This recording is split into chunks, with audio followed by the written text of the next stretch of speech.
Hello everyone.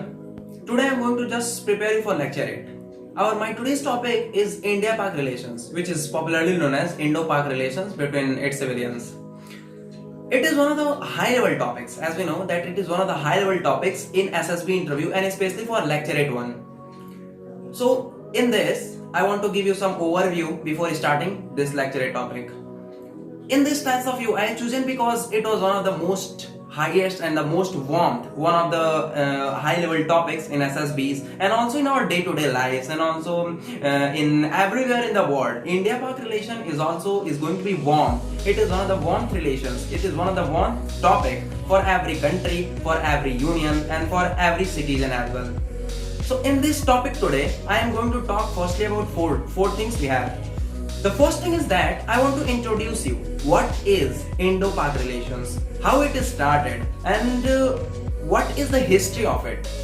And now secondly, I am going to tell you about that what are the developments which is going nowadays, or also what are the past development which had happened in India-Pak relations or between the relationship of India and Pak.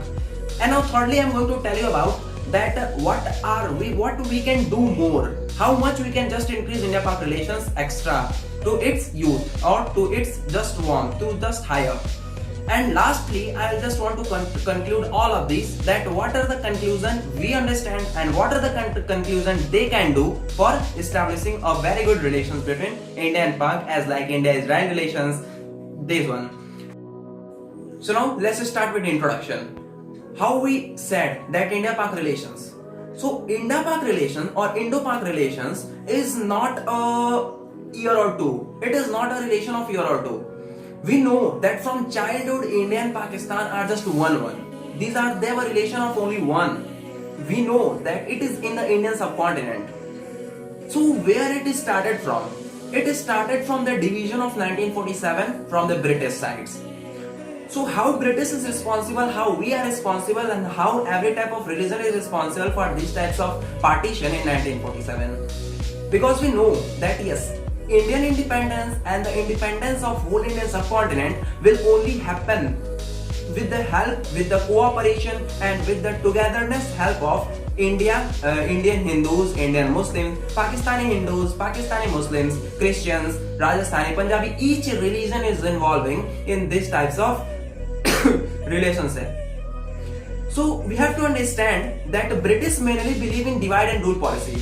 What is the divide and rule policy? They just want that if they want to conquer any country which is not theirs, or where their opposition is going to be held on, or which is going on, so they only decided to just go in that country as a trader. They just represent themselves in that country firstly, that they are a trader. They are just coming here for trade. They are just coming here for spread their spices, means spread their products to that country where they want to rule. And after a year or two, after a year or three, they just started that making people feeling that yes, they want to rule this country. Their own opinion or their own means aim is not to just trade, just establish a trade, just sell their products. Their main purpose, their main aim was to just rule that country. So this one also happened with Indian continent. When the British came, then firstly in 1608, then the British mainly they showed us that their aim was to just trade with Indian subcontinent.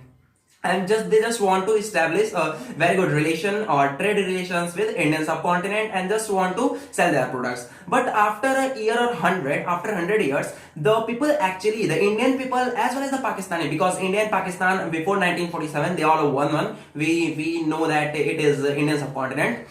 So Indian peoples as well as Pakistani peoples or Indian subcontinent people understand that yes, there after 100 years that yes, Britishers are here for not just only for trade, they are for ruling that country, they are for ruling this Indian subcontinent. So after British started dividing Bengal presidency and Madras presidency, and after that Muslims, Hindus, because before this there is very little one of Muslim, there is very little opposition between Hindus, Muslims, Christians, everyone, because India is a place where all the religion has equal and they are just unitary,